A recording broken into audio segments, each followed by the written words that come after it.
ఎవరు అమ్మవారి చేతులను అన్వయం చేసుకుని ఆ క్రియాశక్తిని అమ్మ అనుగ్రహం అంటూ బతుకుతూ కదులుతూ ఉంటాడో అటువంటి వాడి నాలుక మీద ఎప్పుడూ సరస్వతీదేవి కలిసి తిరుగుతూ పలుకుతూ ఉంటుంది. అంటే ఆయన నోరు విప్పితే ఆయన నాలుక మీద సరస్వతి నర్తిస్తుంది. ఆయన గుండెలలో కూర్చుని ఆయన నోరు విప్పగానే సరస్వతియే ఆయన నాలుక మీద తాండవం చేస్తుంది. అటువంటి శక్తి పొందుతాడు. రెండు, ఆయన కనుబొమల యందు ఆయన ఐశ్వర్యం ఏ పాటిది అన్నది గణనలోకి రాదు. కానీ ఆయన ఇలా అన్నాడా ఏ పనులైనా అయిపోతాయి. ఎందుకు అయిపోతాయి అంటే ఇది ఇలా చేద్దామండి అని ఇలా కనుబొమ్మలు ఎత్తాయనంటే ఆయన సంకల్పమే శ్రీరామ రక్ష అయిపోతాయి. లక్ష్మీ కటాక్షం అంతా ఆయన కనుబొమలను ఆశ్రయించి ఉంటుంది. ఆయన నవమన్మథుడై ఉంటాడు. 3 లోకములలోని సౌందర్యం ఆయనదై ఉంటుంది. అంటే ఇది భౌతిక సౌందర్యం అనుకోకండి. కొన్ని వేల కనజంటలు అలా ఆయన్ని చూస్తూనే ఉండేటట్టుగా లోకాన్ని ఉద్ధరించి మాట్లాడగలిగినటువంటి ప్రజ్ఞ నిక్షేపింపబడుతుంది. ఆయన అంతటా హద్దు లేకుండా ఈ భువనములన్నీ వ్యాప్తి చెందినవాడైపోతాడు. అంటే ఒక చోటికి పరిమితమైన వాడు, ఒక శరీరమునందున్నవాడు కాకుండా సర్వవ్యాపి అయి ఆత్మయందు స్థితిగతుడై తాను ఆత్మని తెలుసుకున్నవాడై తాను స్థాణువై తాను కదలడానికి చోటు లేక అంతా నిండి నిబిడీకృతమైపోయి సాక్షిగా ఈ శరీరాన్ని విడిచిపెట్టగలిగినటువంటి మహాజ్ఞాని అవుతాడు. అమ్మా, ఇన్ని శక్తులు ఎక్కడి నుంచి వస్తున్నాయో తెలుసా తల్లి? నీ యొక్క చేతుల కృపలోంచి వస్తున్నాయి. ఆ చేతులనే మహావృక్షాల యొక్క కొమ్మల చల్లతనానికి ఎవడు చేరాడో వాడు ఇంత వైభోగాన్ని అనుభవిస్తున్నాడు. వసిన్యాది దేవతలు అమ్మవారి గురించి అంటున్నారు, అమ్మ కనకాంగద కేయూర కమనీయ భుజాన్విత అంటున్నారు. అంటే నీవు బంగారముతో కూడినటువంటి అంగదములను కేయూరములను నీ భుజములకు దాల్చి ఉన్నావు, ధరించి ఉన్నావు. ఆ బంగారముతో కూడినటువంటి ఆ అంగదములను కేయూరములను నీవు ధరించి ఉండడం చేత ఆ భుజములు శోభిల్లుతూ ఉన్నాయి. ఇది పైకి చూస్తే పెద్ద విశేషమైన నామము ఏమీ కాదు. అది ఒక అలంకారాన్ని చెప్తోంది, ఒక భూషణాన్ని చెప్తోంది. ఇప్పుడు ఇక్కడ మీరు మానసికమైనటువంటి దర్శనానికి సంబంధించినంత వరకు ఒక విషయాన్ని పరిశీలనం చేయండి. అమ్మవారికి ఎన్ని అంగదములు ఎన్ని కేయూరములు అవసరం అవుతాయి? కనకాంగద కేయూర కమనీయ భుజాన్విత అన్నప్పుడు అంగదములంటే ఏమిటి, కేయూరములంటే ఏమిటి? అంగదములు వేరు, కేయూరములు వేరా? లేకపోతే అంగదములు కేయూరములు ఒకటేనా? మీరొక్కటి చూడండి, నామంలో అనవసరంగా ఒక్క అక్షరం ఉండదు. లలితా సహస్రంలో అనవసరంగా ఒక్క అక్షరం ఉండదు అన్నది ప్రమాణం. కాబట్టి ఖచ్చితంగా అంగదములు కేయూరములు 2 ఆభరణములు విడివిడిగా ఉంటాయి. ఈ 2 ఆభరణములు ఎక్కడ పెట్టుకుంటారు స్త్రీలు అంటే అంగదములు కేయూరములు 2 కూడా భుజములకు సంబంధించిన ఆభరణములే. కాకపోతే మీకు ఒక్కటే గుర్తు, ఇవాళ మీరు మాట్లాడుతున్నది భుజముల గురించి మాట్లాడుతున్నారు. కమనీయ భుజాన్విత అని పూర్తయింది నామం. కాబట్టి ఆ 2 భుజములకు పెట్టుకునేవి. 2 భుజములకు పెట్టుకునేవి అయితే భుజములకు ఎక్కడ పెట్టుకుంటారు ఆభరణాలని అంటే భుజము ఎక్కడ మొదలవుతుందో అక్కడ అంగదములు పెట్టుకుంటారు, వాటికి కొంచెం కింద కేయూరములు పెట్టుకుంటారు. ఈ మధ్య కాలంలో కొంతవరకు తగ్గిందేమో కానీ ఇప్పటికీ కనపడుతూ ఉంటుంది. కొంతమంది తల్లులు కేయూరములు అని పెట్టుకుంటారు. దాన్ని ఎలా చెప్పాలో నాకు అర్థం కావట్లేదు కానీ ఏమ్మా అరవంకీట ఇలా ఏదో ఇలా ఉంటుంది. పాము పడగ మీద దామోదరుడి పాదముద్రలా ఇలా ఉంటుంది. అది ఇక్కడ ఈ భుజం దగ్గర పెట్టుకుంటారు, దాన్ని కట్టెవంకి అంటారు. అలా ఉంది, ఇక్కడ పెట్టుకుంటారు. అది ఈ పైన ఇక్కడ ఒక ఆభరణం ఇలా గాజులా గట్టిగా పెట్టుకుని ఉంటారు. ఇది పైకి జరిగి ఒకవేళ కిందకి మువ్వలతో ఇలా పెట్టుకుని ఉన్నా కూడా అప్పుడు కేయూరం అనొచ్చు, ఇది అంగదం అనొచ్చు. కాబట్టి ఇప్పుడు అమ్మవారు పెట్టుకున్నవి కనకాంగద కేయూర కమనీయ భుజాన్విత. ఇలాంటివి అమ్మవారికి కామేశ్వరుడు ఎన్ని చేయించవలసి ఉంటుంది అంటే మామూలుగా మనమైతే 2 అంగదములు 2 కేయూరములు చేయిస్తే చాలు, ఎందుకంటే 2 చేతులే ఉంటాయి కాబట్టి. అమ్మవారి విషయంలో మీరు వెంటనే ఏం చెప్పాలంటే బాగా మీరు దాని యందు మగ్నతతో ఉన్నారు, విషయాన్ని బాగా గుర్తుపెట్టుకుని ఉన్నారు అని గుర్తు ఏమిటంటే ఎన్ని అంగదములు ఎన్ని కేయూరములు కావలసి ఉంటాయి అమ్మవారికి? 4 అంగదములు 4 కేయూరములు. ఎందుకు అలా అవసరం అవుతాయి? చతుర్బాహు సమన్విత కనుక అమ్మవారికి 4 బాహువులు ఉన్నాయి కనుక. అంటే ఏమీ లేదండి, మీరు ఈ నామం చదివేటప్పుడు మీ మనస్సు అమ్మవారి యొక్క రూపం మీద నిలబడి ఉంది అని గుర్తు ఏమిటంటే వెనక విషయాన్ని సమన్వయం చేసుకోవాలి. అలవోకగా మనం ఒక మాట చెప్తాం, వెళ్ళి ఏదో అయ్యా నాకు 2 మా ఆవిడికి అంగదములు చెయ్యండి అన్నాను అనుకోండి, ఎన్ని అంగదములు చేయవలసి ఉంటుంది అని అడగడం. ఎందుకంటే ఎన్ని అంగదములో చేయడానికి మా ఆవిడే అష్టాదశ భుజాదేవి సహస్ర భుజమండిత ఏం కాదు, 2 చేతులు దానికి. కాబట్టి 2 అంగదములు చేయించవలసి ఉంటుంది, నేను 2 కేయూరములు చేయించవలసి ఉంటుంది, వడ్డాణం చేస్తే 1 వడ్డాణమే చేయించవలసి ఉంటుంది. అదేంటి కాబట్టి అది చేయించడానికే ముప్పు తిప్పలు అయిపోతుంటే ఇంకా బోల్డన్ని అంగదములు బోల్డన్ని కేయూరములు ఎక్కడి నుంచి వస్తాయి? కాబట్టి అమ్మవారి విషయంలో మీరు గుర్తుపెట్టుకోవలసిన విషయం ఏమిటంటే అమ్మవారికి 4 బాహువులు ఉన్నాయన్న విషయం గుర్తుంటూ ఉండాలి. మీకు గుర్తుంటే ఇప్పుడు మీరు 4 అంగదములు 4 కేయూరములు అమ్మవారు ధరించి ఉంటుంది. ఇప్పుడు అమ్మవారు 4 అంగదములు 4 కేయూరములను ధరిస్తే మీకేమైనా వస్తుందా? కొంచెం ఆలోచించండి జాగ్రత్తగా.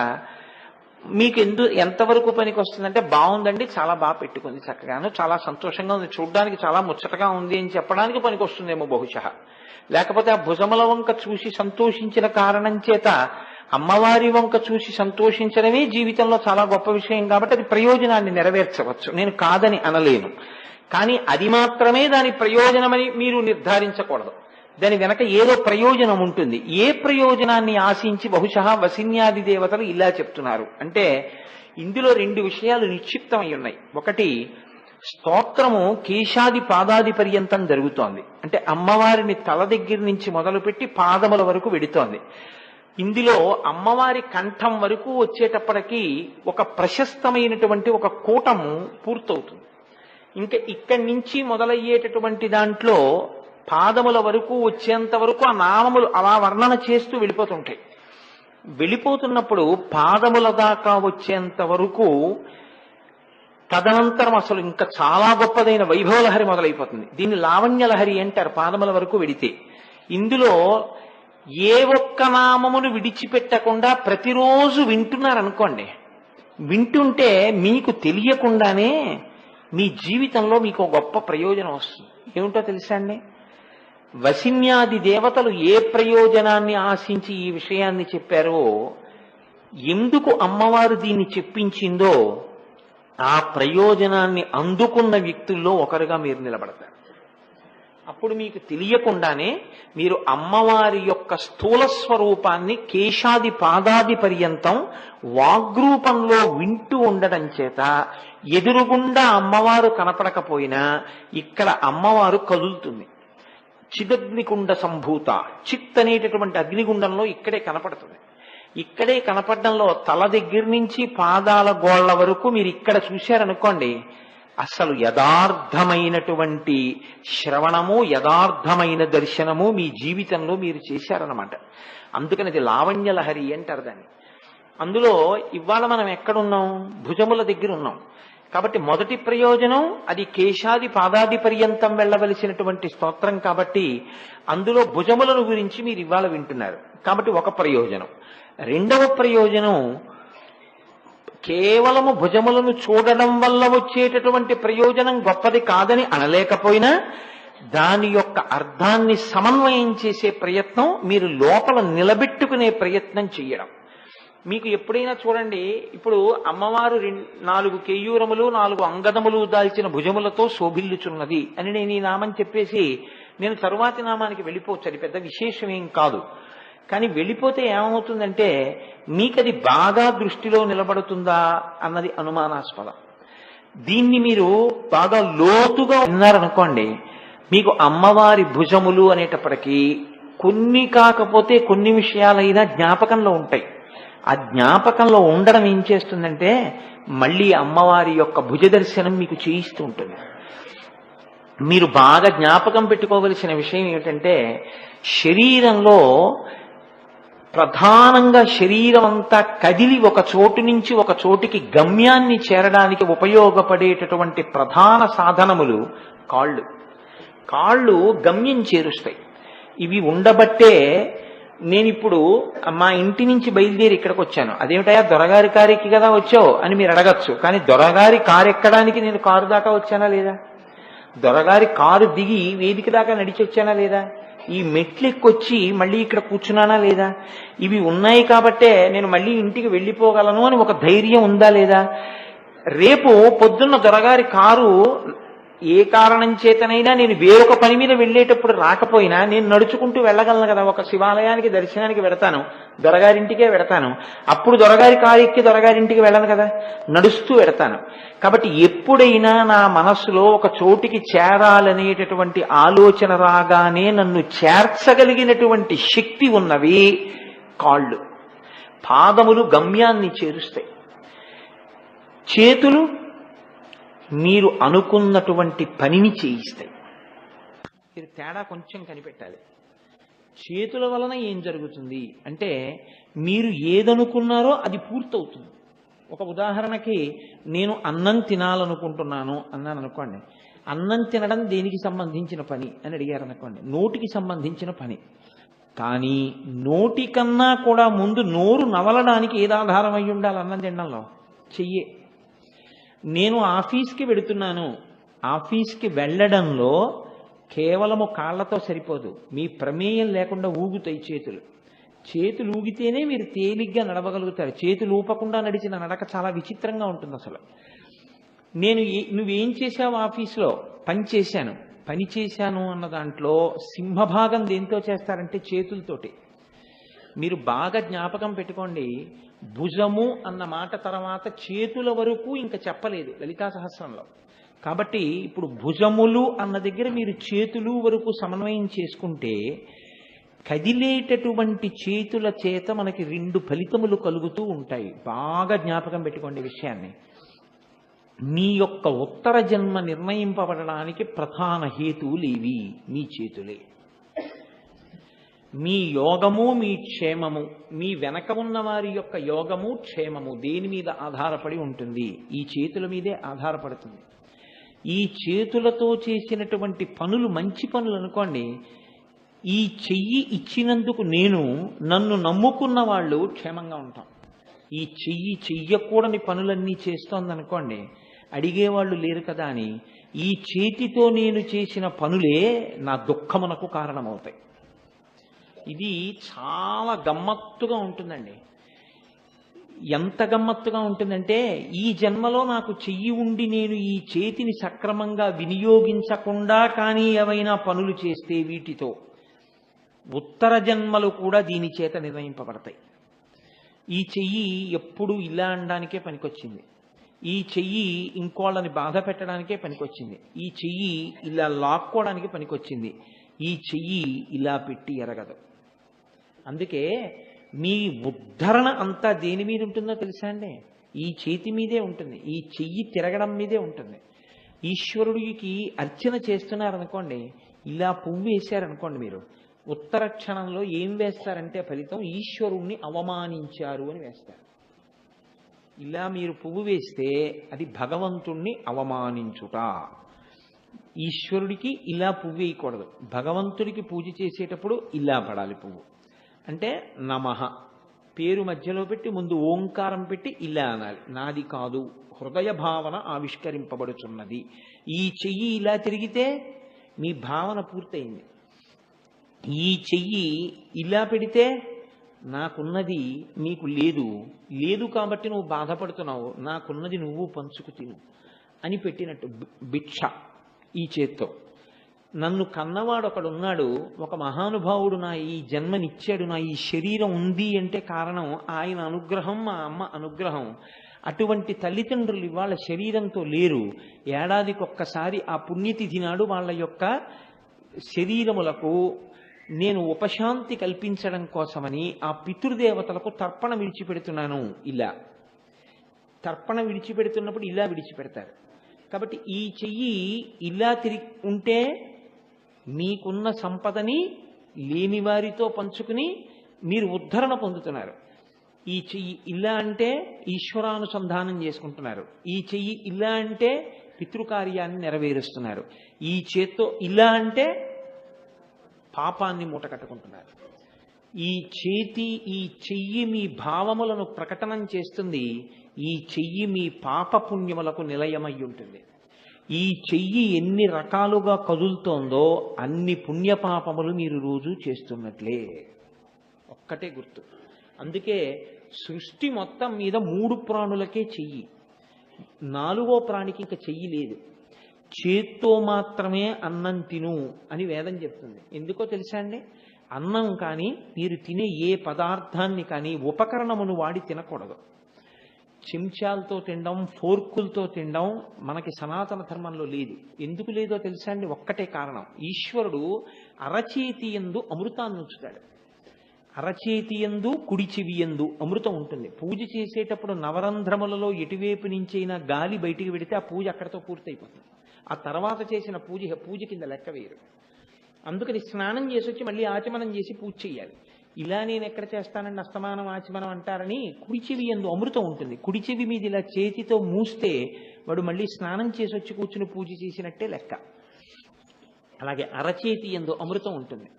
పిల్లలు తినేటప్పుడు చిన్నతనంలో ఒరే కింద పొయ్యకు, నువ్వు ఎంత ఎత్తితే నిన్ను అంత ఎత్తుతుంది అన్నపూర్ణమ్మ అంటారు అని చక్కగా చెయ్యంతా తగిలేటట్టుగా కలుపుకోరా అనేవారు మమ్మల్ని చిన్నప్పుడు.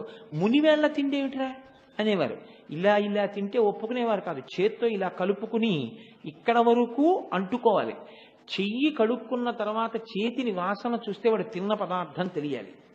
అది అమృతాన్ని తీసుకుంటూ ఉంటాడు ప్రతిరోజు. ఈ చేయికి అంతటికీ అన్నం తగిలి తిన్నవాడికి మంచి బుద్ధి ఏర్పడుతుంది అంటుంది. మీరు చూడండి, నేను మీకు ఒక సత్యం చెప్తున్నాను, విమర్శించడం నా ప్రయోజనం కాదు. కలిపురుషుడి యొక్క లక్షణం ఎలా ఉంటుందంటే ఏ మూలములను తీసేస్తే ధర్మం తప్పిపోతారు వెతుకుతాడు. ఆ మూలములను తీసేస్తాడు. అందుకే ఇవాళ మీరు చూడండి, చేతితో తినడం అనేటటువంటి అలవాటు క్రమంగా తగ్గిపోతుంది. చేతితో తినాలి, కాళ్ళకి చెప్పు లేకుండా తినాలి. తినేటప్పుడు చాలా మంది చెప్పులతోనే తింటుంటారు ప్రసాదాలు కూడా. ఈ చేత్తో ఇలా కలుపుకు తినరు, చెంచాతోటే తింటుంటారు. ఈశ్వరుడు నీకు చెయ్యి ఇచ్చింది ఎందుకు?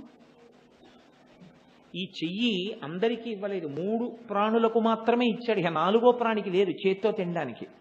అందులో మళ్ళీ 2 ప్రాణులు తిన్న తర్వాత కడుక్కోవడం తెలియదు. 1 ఏనుగు, 2 కోతి, 3 మనిషి. ఏనుగు చేత్తో తింటుంది, అందుకే హస్తి అని పేరు. చేతిని వాడుతుంది కాబట్టి చేత్తో ఇలా తీసుకుని నోట్లో పెట్టుకుంటుంది. కోతి చేత్తో తీసుకుని చక్కగా ఇలా విప్పుకుని మనుషుల్లాగే తింటుంది. కానీ దానికి చేతులు కడుక్కోవడం రాదు. ఆ తర్వాత చేతులు కడుక్కోది. ఒక్క మనిషి తినే ముందు కడుక్కుంటాడు, తిన్నాక కడుక్కుంటాడు. చేతిని అంత జాగ్రత్తగా వాడుకో, ఈశ్వరుడు ఇచ్చాడు కాబట్టి. ఈ చేతి కదలికల యందు నీ పాపపుణ్యములు ఉన్నాయి. కాబట్టి శాస్త్రం ఏమందంటే ఈ చేతిని ఆభరణముతో ఉంచుతారు. ఒక ఆభరణం వేస్తారు. ఏమిటి ఆభరణం అంటే, పూర్వకాలంలో పురుషుల యొక్క ప్రతి వాళ్ళకి కూడా చేతికి ఒక కంకణం ఉండేది. ఎందుకు కంకణము అంటే, నా కుండలి, నా మకుటి, నా స్రగ్వి, నల్పభోగవాన్, నా హస్తాభరణం, చేతికి ఆభరణం ఉండేది. జ్ఞాపకం వస్తూ ఉంటుంది, దీంతో నేను జాగ్రత్తగా ఉండాలి అని. అందుకని దీనికి ఆభరణం వేశారు. ఆభరణం వేశారు అంటే ఇది పవిత్రమైనది, ఇది అలంకరింపబడినది. అలంకరింపబడినది అంటే దీన్ని నేను చాలా జాగ్రత్తగా వాడుకోవాలని గుర్తుకి దానికి ఒక కంకణం వేస్తారు. అందుకే ఆయన మహాపండితుడండి, లోకానికి ఉపకారం చేశాడంటే ఆయనకు ఒక స్వర్ణ కంకణం వేస్తారు. ఆయన చేతికి ఒక సింహతలాటం వేస్తారు. ఆయన ఒకసారి సింహతలాటం వేసుకున్నాడు అనుకోండి, ఆ చెయ్యి ఇలా చాపకూడదు జీవితంలో.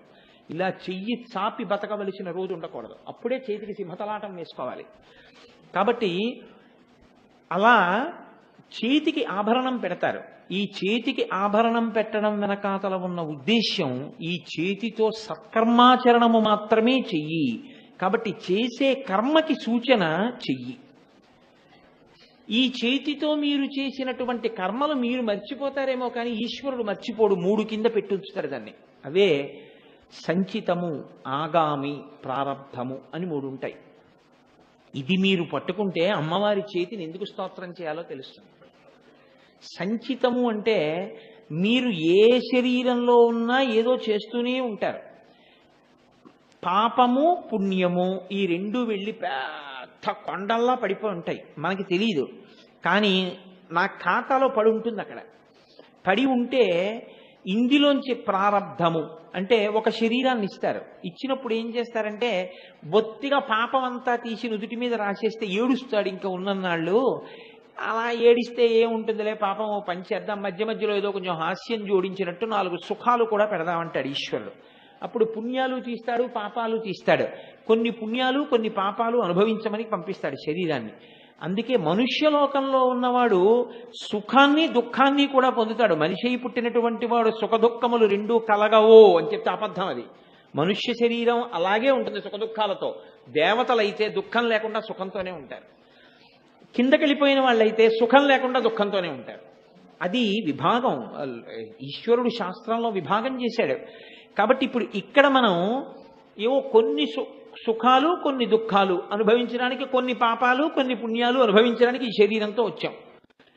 మీరు ఒక్క విషయం ఆలోచించండి, ఈ అనుభవించేటటువంటి దాన్ని ప్రారబ్ధము అంటారు. ఇది విడిచిపెట్టేసిన బాణం, ఇంకెవరు ఆపలేరు దాన్ని. అనుభవించేస్తాడు ఈ శరీరంలో. కానీ ఈ శరీరంలో ఉండగా ఎవడైనా భగవంతుణ్ణి పరమభక్తితో సేవించిన వాడైతే వాడికి అమ్మవారి అనుగ్రహంతో ఏమవుతుంది అంటే ఇప్పటి వరకు కొన్ని కోట్ల జన్మలలో సంపాదించినటువంటి పాపపుణ్యములు అనబడేటటువంటి సంచితం దగ్ధమైపోతుంది.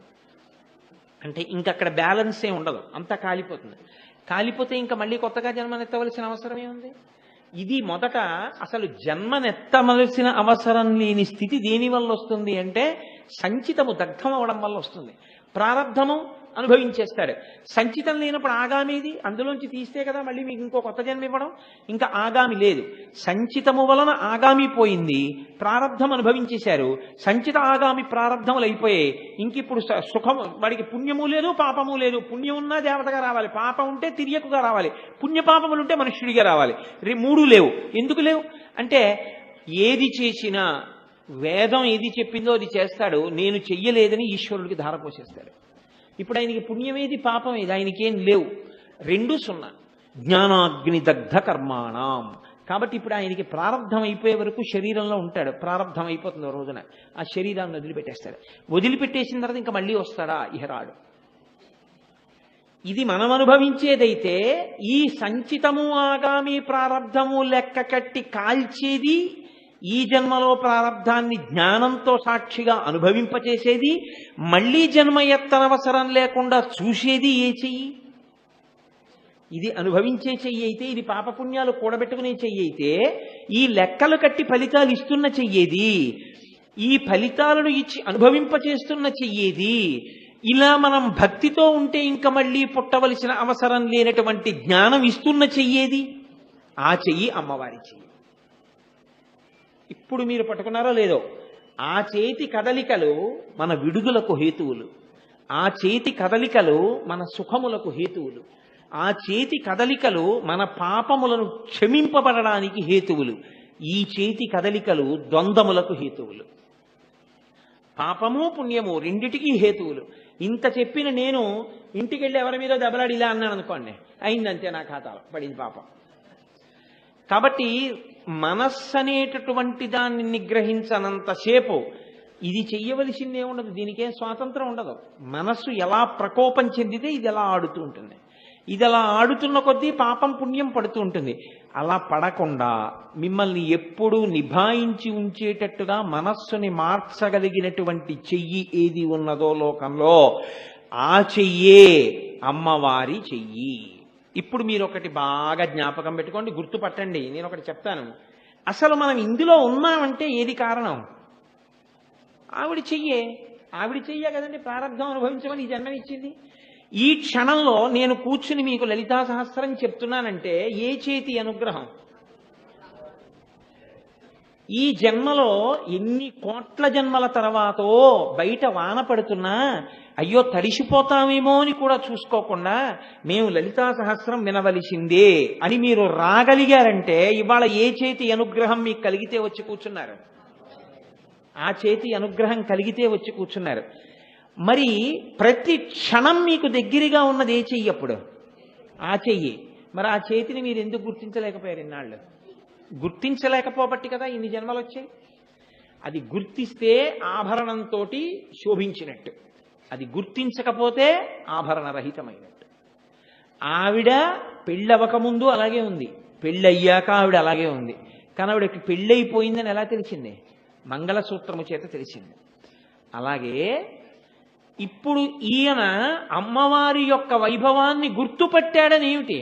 ఆ ఆభరణములను గుర్తుపడతాడు. అవి అలంకృతమై ఉన్నాయి. ఆ చేతులు నన్ను ఉద్ధరించే చేతులు, ఈ చేతులు జన్మలెత్తడానికి హేతువులైన చేతులు, ఈ చేతులు మళ్లీ జన్మనెత్తవలసిన అవసరం లేని రీతిలో పనిచేయాలంటే ఆ చేతుల అనుగ్రహం ఉండాలని సమన్వయం చేసుకుంటాడు.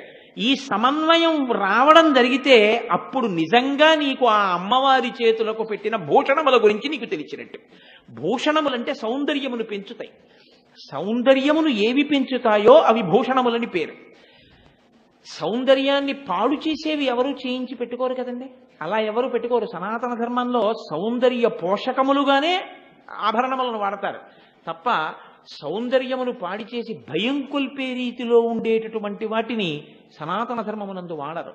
అందుకే అసలు మొన్నటి వరకు నాకు తెలిసి పరమ భయంకరమైనటువంటి కళ్ళజోళ్ళు కానీ అలాంటివి కూడా ఏమి ఉండేవి కావు. ఎందుకు ఉండేవి కావు అంటే నీ యొక్క రూపము అవతల వారికి ప్రసన్నంగా ఉండాలి, అవతల వారు సంతోషించేదిగా ఉండాలి చూడగానే. తప్ప కొంచెం భయం వేస్తోందండి అసలు ఆయన్ని చూడగానే అనేటట్టు నీ ఆభరణం కానీ నువ్వు కానీ ఉండకూడదు. అమ్మవారి ఆభరణముల చేత, ఆ భూషణముల చేత భుజములు శోభిస్తున్నాయంటే ఆవిడ భౌతికమైనటువంటి అందం కోసం అవి పెట్టుకున్నట్ట, లేకపోతే నీకు ఈ రహస్యం తెలియడం ఆవిడికి భూషణములైనట్ట. నీకు బంధము మోక్షము రెండిటికి హేతువులు అవని నువ్వు తెలుసుకోవడం, వాటి కదలికలని తెలుసుకోవడం, వాటికి అంగదములు కేయూరములు అవుతాయి తప్ప అవి అంగదాలు కేయూరాలు పెట్టుకున్నాయి, ఆవిడ చేతులకు అంగదాలు కేయూరాలు ఉన్నాయి, నువ్వు సర్టిఫికెట్ ఇవ్వడానికి లలితా సహస్రం ఏంటి? నువ్వు చెప్పినా చెప్పకపోయినా ఆవిడ భుజములకు ఆభరణములు ఉంటాయి అంటే ఆవిడ చేసే పని ఆవిడ చేస్తూ ఉంటుంది. నీకెప్పుడు సమన్వయం అయింది నీ జీవితంలో? నీకు అసలు అర్థమైతే ఇప్పుడు ఆ చేతులు నిన్ను పనికొచ్చేలా చెయ్యాలంటే నువ్వేం చేయాలి? చేతులు కాదు పట్టుకోవలసింది, కాళ్ళు పట్టుకోవాలి. ఎందుకు కాళ్ళు పట్టుకోవాలి? చేతులు చేయిస్తుంటే కాళ్ళు పట్టుకోవడం ఏంటి? కాళ్ళు గమ్యాన్ని చేరుస్తాయి. మన కాళ్ళు ఈశ్వరుణ్ణి చేరిపోవడం అనేటటువంటి గమ్యం వైపుకి ఈ కాళ్లతో నడక లేదు, మనస్సుతో నడక ఉంది. ఈ మనస్సుతో నడక, మనసుకి కాళ్ళు లేవు, మనసుకి చేతులు లేవు. కాళ్ళు చేతులు లేని మనస్సు అమ్మవారి కాళ్ళ దగ్గర కూర్చోవాలంటే అమ్మవారి చేతుల అనుగ్రహం ఉండాలి. ఆవిడ ఇలా అంది అనుకోండి, ఈ కాళ్లతో కాదు లోపలి కాళ్లతో అమ్మవారిలో కలవాలి. ఆ పథంలో ప్రయాణం చేసి దానికి తగ్గట్టుగా నీ మనస్సును ఆవిడ మార్చగలదు, నీకు ఆ యోగ్యతని ఆవిడ కృప చెయ్యగలదు. మరి నాకు ఇన్నాళ్ళు ఎందుకు తెలియలేదండి? ఇన్ని జన్మల్లో ఆ చేతులు నన్ను అనుగ్రహిస్తాయి, అసలు నేను అడ్డదిడ్డంగా తిరుగుతున్న తిరుగుణ్ణి మార్చగలిగినటువంటి శక్తి ఆ చేతుల్లో ఉందని నాకు ఎందుకు తెలియలేదు అని మీరు ఒక ప్రశ్న వేయచ్చు. దీనికి పెద్దలు ఒక అందమైన చమత్కారం ఒకటి చెప్పారు. గుణిని గుణజ్ఞో రమతే నాగుణశీలస్య గుడిని పరితోష అలిరేతి వనాత్ కమలం నతు భేకస్త్యే కమాసోపి. ఒక పెద్ద సరస్సు ఉంది. ఆ పెద్ద సరస్సులో ఒక చోట బురద ఉంది. ఆ బురదలో ఒక తామర తూడు పుట్టింది. తామర తూడికి 4 ఆకులు పుట్టాయి. ఇప్పుడు ఈ ఆకులు ఎక్కడున్నాయి? బురదలో ఉన్నాయి. బురదలో ఉన్న తామరాకులు బురదలోనే ఉన్నాయి. పైన ఉన్నటువంటి ఆకు మీద మాత్రం నీటి బొట్టు పడ్డా, బురద చుక్క పడ్డా కిందకి జారిపోతుంది. బురదలోనే ఉన్న తామరాకు స్వచ్ఛంగా ఆకుపచ్చంగా మెరుస్తోంది. ఈ ఆకు మధ్యలోంచి ఒక నాళం అలా పైకి లేచింది. ఇప్పుడు ఈ నాళం పైభాగంలో ఒక మొగ్గ పుట్టింది. ఈ మొగ్గ పుట్టినప్పుడు ఈ తామర దుంప పడకముందు ఆ సరోవరంలో కప్పు ఉంది. ఈ దుంప పెద్దదవుతుంటే కప్ప పెద్దదవుతోంది. దానికి ఒక నాళం పుట్టింది, కప్ప పెద్దదయింది. ఈ నాళం మీద తామర మొగ్గ పుట్టింది, కప్ప పెద్దదయింది. ఈ తామర మొగ్గ దేనికి కదలలేదు. బురదలోంచి పుట్టినటువంటి దుంపలోంచి పైకొచ్చినటువంటి తామర మొగ్గ సూర్యకిరణములకు విచ్చుకుంది. ఈ విచ్చుకున్న తామర పువ్వులో ఏముంది? మకరందం ఉంది, తేనె ఉంది, కప్ప అక్కడే ఉంది. దుంప పుట్టినప్పటి నుంచి కప్ప అక్కడే ఉంది. తామర పువ్వు కప్ప తర్వాత వచ్చింది. వచ్చి పైకొచ్చి పువ్వు పూసింది. బురదే ఆలవాలమైనటువంటి కప్ప, బురదే ఆలవాలమైనటువంటి తామర పువ్వు రెండు అయినా బురదలో పుట్టిన తామర పువ్వులో తేనొచ్చింది. బురదలోంచి పుట్టిన తామర పువ్వులో తేనొస్తే బురదలోనే ఉన్న కప్ప పట్టుకోగలిగిందా అందులో తేనుందని? ఎప్పుడూ తాగే ప్రయత్నం చేయలేదు. పక్కన ఎక్కడో అరణ్యంలో ఉన్న ఒక తుమ్మెద తెలుసుకుంది ఈ బురదలో పుట్టిన తామర పువ్వులో తేనె ఉంది అని. అది అక్కడి నుంచి వచ్చి ఈ తామర పువ్వు మీద వాలి తేనె తాగింది. పక్కనే ఉన్న కప్ప తెలుసుకోగలిగిందా? తెలుసుకోలేకపోయింది. అందరూ దీంట్లోనే ఉన్నా అందరికీ అమ్మవారి చేతుల అనుగ్రహం గురించి తెలుసుకునే అవకాశం ఉండదు. కప్పలుగానే చాలా మంది ఉండిపోతారు. ఎవరికి తెలుస్తుంది అమ్మవారి గురించి? ఎక్కడో ఉన్నా తామర పువ్వులో తేనె తాగడానికి అడవిలోంచి తుమ్మెద వచ్చినట్టు ఎవరికి అమ్మవారి అనుగ్రహం కలుగుతుందో వాళ్ళు మాత్రమే లలితా సహస్రంలో నామాల అంతరార్థాలని విని అన్వయం చేసుకోగలుగుతారు. కాబట్టి నాకెందుకు ఇన్నాళ్ళ తెలియలేదండి, నాకెందుకు ఇన్నాళ్ళ ఆ చేతుల గురించి తెలియలేదు? నువ్వు ఇన్నాళ్ళు కప్పగా ఉన్నావు. ఇవాళ నువ్వు తెలుసుకుంటున్నావంటే అమ్మవారి అనుగ్రహంతో ఇంతకాలానికి నువ్వు తుమ్మెద కాగలిగావు. నువ్వు తుమ్మెదగా ఆ పువ్వు మీద వాలి ఉండాలని కోరుకుంటే, ఆ తేనె తాగాలని కోరుకుంటే నీ అదృష్టం. కాక నీవు అలా ఎగిరి వెళ్ళి పద్మము మీద ఉండవలసిన దానివి పద్మము మీద ఉండకుండా పక్కన ఉన్నటువంటి తుమ్మ చెట్టు మీద వాలి కూర్చున్నావా, నిన్ను తొండో కాకో తినేస్తాయి. కాబట్టి తుమ్మెదవయ్యున్నందుకు పద్మం మీదే ఉండు. పద్మం మీదే ఉంటే నీకు తేనె దొరుకుతుంది. తుమ్మ చెట్టు మీద వాలే ప్రయత్నం చేశావా, తొండకో కాకికో ఆహారం అవుతావు. ఒకసారి తెలిసింది, మార్చుకోవడం నీ జీవితం, నీ వంతు. కాబట్టి కప్పకి తెలియంది తుమ్మెదకి తెలుసున్నట్టు కొంతమందికి మాత్రమే ఆ చేతుల యొక్క వైభవం తెలుస్తోంది. ఎవరు తెలుసుకున్నాడో వాడు ధన్యత పొందుతున్నాడు. కాబట్టి ఆ నామం చెప్పగానే ఆ చేతులకు ఇప్పుడు ఆభరణములు ఉండాలా వద్దా? అమ్మ బాబోయ్, నా తల్లి అనుగ్రహించగలిగిన తల్లిని నువ్వు మనసులో పొంగిపోవడమే అంగదములు కేయూరములు పెట్టడం. గద అంటే కీర్తించడం. నువ్వు ఇది తెలుసుకుని మనసులో పొంగొస్తే అబ్బా ఏమి చేతులు నా తల్లి చేతులు, ఆ చేతుల అనుగ్రహం వదులుకునే ఇన్ని జన్మలు ఎత్తాను, ఆ చేతుల అనుగ్రహం కలిగిందా, హాయిగా నా తల్లి పాదముల నీడలో నా జీవితం చల్లగా సుఖంగా సంతోషంగా గడిచిపోయి నా తల్లిలో కలిసిపోతాను అని నువ్వు అనుకున్నావా? అదే శరీరం, అదే జీవితం, భార్యను వదిలేయక్కర్లేదు, పిల్లలను వదిలేయక్కర్లేదు, అదే సంసారం. కానీ ఒక్కటే తేడా, అంతకుముందు నాదిని అనుభవించావు, ఇప్పుడు తుమ్మెదవై తామరలో తేనె తాగుతావు. ఇప్పుడు అంటావు అదంతా అమ్మవారి అనుగ్రహం అండి అంటావు. కష్టం వచ్చింది, అమ్మవారు ప్రారంధం కదండి, బాణం విడిచిపెట్టేసింది కదా, ఈ శరీరంతో అనుభవించేవి అయిపోతున్నాయి, అయిపోనివ్వండి, అయిపోతుంది, పాపం అయిపోతోంది, పుణ్యం అయిపోతుంది, గొడవ వదిలిపోతోంది కదా అంటావు. కాబట్టి ఇప్పుడు నీ చిరునవ్వు మాత్రం చెక్కు చెదరట్లేదు. ఈ స్థితికి ఎదగడానికి హేతు ఏదై ఉన్నది? ఆ చేతులై ఉన్నవి, ఆ భుజములై ఉన్నవి. ఆ భుజములకేమి తెలుసు? రక్షణ ఒక్కటే తెలుసు. ఈ రక్షణ అన్న విషయం నీకు అర్థమైతే ఆనాడు నువ్వు భూషణం పెట్టుకున్నట్టు. గమ్మత్తు విన్నారా? అక్కడ భూషణం ఇప్పుడు ఏమవుతుంది? ఇది విని తెలుసుకోగానే మీరు భూషణంతో ఉన్నవారు అవుతారు. కాబట్టి ఇప్పుడు అమ్మవారి అనుగ్రహం అమ్మవారు ఇలా చూపిస్తుంటుంది. అందుకే ఇలా చూపించడం ఇది కేవలంగా వరముద్ర మాత్రమే కాదు, అసలు నీకు గొప్ప వరం ఏమిటో తెలుసా? నీ జీవితంలో ఏవి పట్టుకోవాలో నీ చెప్పేయడమే వరం. ఏమిటో తెలుసా? పట్టుకోవలసినవి నా పాదాలు. నా పాదాలు పట్టుకో, నీ పాదాలు ఎటు నడవాలో వస్తుంది. ఇది గమ్యమును, గమనమును, ధ్యేయమును, లక్ష్యమును నిర్దేశించి ఈ పైకాళ్ళకు కాదు మనసుకి ప్రస్థానం నేర్పి ఈశ్వరుడి వైపుకి నడిపిస్తుంది. ఈశ్వరుడి వైపుకి నడిపించేటటువంటి ఆత్మవిద్య తనకి అలవడడం అది నిజమైన భూషణం. ఈ భూషణం ఎప్పుడు వస్తుందని అడిగారు. ఆ భూషణాన్ని నువ్వు సమన్వయ రూపంలో ఇందుకు అని అర్థం చేసుకోవడం నీకు వస్తే నీకు ఇది భూషణంగా వస్తుందన్న, విద్య భూషణంగా వస్తుంది. అప్పుడు నువ్వు తరిస్తావు. విద్ అంటే తెలుసుకొనుట. ఏది తెలుసుకుంటే ఇంకా మళ్ళీ ఇంకోటి తెలుసుకోక్కర్లేదో అలాంటిది తెలుసుకుని అటువంటి భూషణాన్ని నువ్వు పొంది ఉంటావు. లలితా సహస్రనామం వ్యాఖ్యానం సిరీస్లో భాగంగా మరిన్ని నామాలకు అర్థాలు తెలుసుకోవడానికి ఇప్పుడే రుద్రంబజీ ఛానల్ని సబ్స్క్రైబ్ చేసుకొని బెల్ ఐకాన్ క్లిక్ చేయండి. సర్వేజన సుఖినో భవంతు.